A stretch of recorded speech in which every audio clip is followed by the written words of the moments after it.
this guy just had his best month in business ever, but he's finding his ability to cope with dynamics at home is shifting. And things are really like demanding in life. They are extracting a lot from him. They're good by all means, but at home he's finding this decreased capacity to tolerate the needs and to give fully and lovingly and wholly to his partner. It's almost like the more his business is growing, the less he has the ability to deal with his partner at home.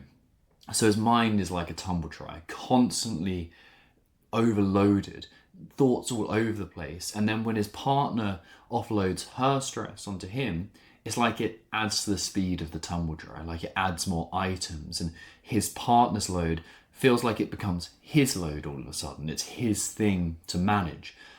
His initial response is just to like solve the problems, to say, hey, this is what you should do. But he knows in his heart that that isn't what she needs, it's not what she wants, it's not what being a good partner really is. And when he can't, and when he refuses to do this, he just finds his frustration building up. So he's in this loop where he does the right thing, but it doesn't help his own mental state. So it's easier to, just like a backhand, not backhand slap, a backhand in tennis, to return the volley, return the serve, to get it back over the net to her. Just like, go and do this then. Instead of allowing her to get what she needs from the relationship. And this is really common in business. It's like, why can't we have it all? And these kind of problems are often used as illustrations as you can only be good at business, you can only be good at training, you can only have a good relationship. But really it's just a skill problem, and this is why. It's a capacity problem overall. That's what we're really looking at. This is not a business problem, obviously. It's an internal capacity problem. It's a mental fitness problem. The underlying belief, like when we look at the problem of this psychologically and from a mental fitness lens, what we find are three problems. And the first of those is an underlying belief. And that belief, when we really start to dig into this, was very common with guys, and it's very common with business owners too, because you can see the value in it. It's to be valuable, to have value, I must solve the problem. Okay, and therefore, if we flip that, if I'm not solving the problem, if I'm not getting rid of it, if I'm not solving it for her, for the business, for whatever, this is where this transfers, then I am of no value. And lots of people are driven by the need to be valued. It's how we got love as a kid, probably. And now, if we're not providing value, we feel threatened. So when there's no solution, when he doesn't offer a solution, when he's unable to solve the problem for his partner as well, because sometimes he just doesn't know, he feels redundant and he feels useless and he feels like he's not really of any value. So that's problem number one, the belief at the heart of it. Problem number two is he's actually got a very low tolerance for the shared emotional load. So what I mean by that is when his partner shares her emotional load, his tolerance to that is minimal. So it seems to tip him over the edge. It's like it expands it pushes his capacity and he can't fit anything else in. So when she expresses her stress, he feels like this discomfort in his body. He feels like this tension, his shoulders, his gut. And instead of being okay with that, instead of like allowing it to be there and actually helping it inform his decision, which he definitely can do with mental fitness, he tries to get rid of that. And therefore he misses the opportunity to grow. And he also misses the opportunity to help his partner.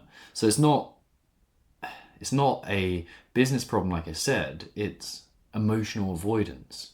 That's what this really is. It's emotional avoidance, and he can't deal with the load, so he tries to rid himself of it. And the third thing is this control reflex.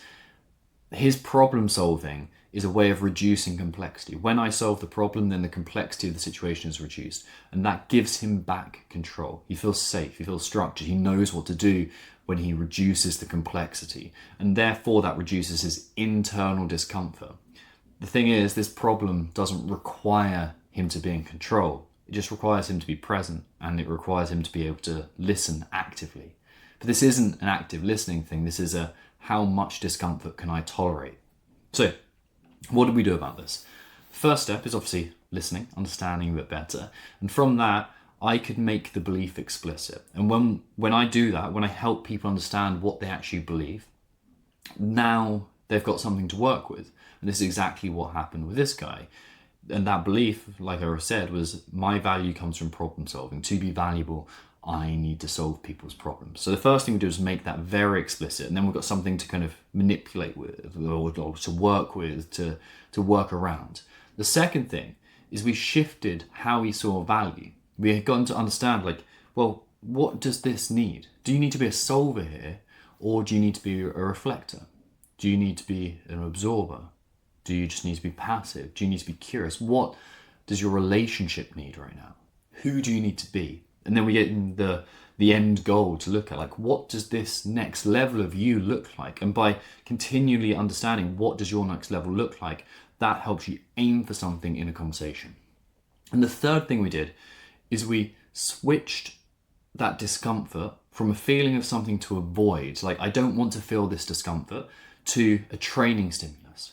Just like a heavy barbell on your back, it feels so uncomfortable, right? When you put that barbell on your shoulders, or when you hold an aggressive pace in a like training session and running session, any kind, or even training flexibility, it all feels uncomfortable. And in the gym, for some reason, we, if not love, at least tolerate that discomfort. But when it comes to mental fitness, we try and avoid it. And I think this is fundamentally what we have wrong with our view of our mentality. The whole mental health world is saying you need to avoid discomfort. But mental fitness is a complete flip, and it's saying you can train your ability to handle discomfort. And if you do that, that allows you to grow. That is the thing that makes you better. So we switch away from I should avoid discomfort to I want to tolerate and learn to love this discomfort. That's what makes you grow. And to do that, I gave him 3 A's. These 3 A's show the steps. And actually, I stole this from a great coach, Joe Hudson. And Joe Hudson said, acknowledge, accept, appreciate. So that first step is just acknowledge the emotion. You don't have to try and deal with it. You don't have to have any positive regard to it. Just acknowledge the fact it's there. That discomfort, however it shows up to you, it might be a thought, it might be an emotion, it might be a physical sensation, it might be a behavior. Just acknowledge it. Okay, it's there. That's the first step. Second step is we need to learn to accept it being there. So this is no longer resisting it, no longer trying to get rid of it, just going, okay, you're allowed to be here. That feeling is just, I'm going to allow you to be here. Acceptance and allowance. And then third, if we can, this is where the skill comes in. We're going to learn to appreciate it, because all emotional signal is trying to draw your attention to something in order to try and help you. So that's the third step. We learn to appreciate it. The key principle here is that your capacity is more essential than control. So stop trying to control the situation and instead expand your capacity. Increase your capacity to tolerate and eventually love discomfort. You do that in physical health, like I said, so why not in mental fitness? You have the uncomfortable emotion, the physical state, the thought, the behavior, and then the first thing you do is acknowledge it, and then you learn to build your discomfort. That's what we're really looking forward to. That's what we're really looking to do. Once you've got that higher order response in mind, you can go towards it. You can actually train yourself to become better. You can start devising your sets and reps to make you more competent, more capable, more loving, more ideal partner. And this is where I kind of got a little bit soft, maybe, in a really positive way, I think, and maybe a bit more spiritual, maybe. I don't think that's quite the right word, but it's something around there with my response. Your ability to express love is easy when life is good. On my honeymoon, for example, it was easy to express love. This is when things are going good. But it's far harder now, speaking for myself, when our kid's up at 3 a.m, we haven't slept for a week, and everything's going on in life, and you've got that hectic ability, or you get a hectic lifestyle. It counts, your ability to love, when times are tough. Just like in the physical domain, it's easy to back squat with 60 kilos on your back in a perfect environment, but can you display those mechanics when it really counts in sport or competition? It's the same kind of parallel here. So this week, think about this. What's the repetition of your emotional back squat? What I mean by that is, can you devise a set and a rep to learn to tolerate that discomfort? What's the load you need to handle better?